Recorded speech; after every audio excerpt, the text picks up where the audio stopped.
There are a number of reasons for thinking that the limestones were deposited in lakes rather than in the sea. And that in itself is quite interesting. It might relate to the early evolution of the cyanobacteria, for example, which is something that'd be interesting to talk about. We interpret these as lake deposits for several reasons. The first is that the limestone beds themselves aren't continuous as you might expect them to be in a marine environment, but they're lenticular on the scale, lateral scale from a few tens of meters up to tens of kilometers. So that suggests some sort of environment that itself was spatially limited, such as a lake.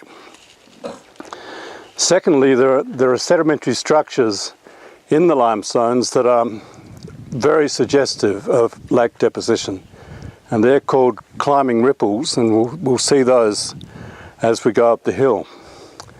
They form in a water system where there are standing waves, and so not currents where you get asymmetrical ripples, but standing waves that give symmetrical ripples. Then there is a lack of any sedimentary evidence for tides. There's none of the sort of cross-lamination, cross-bedding that we call herringbone cross-bedding, typical of a tidal system. So negative evidence, but still significant. And finally, there are rare earth element ratios in the limestones that are suggestive of a non-marine depositional system.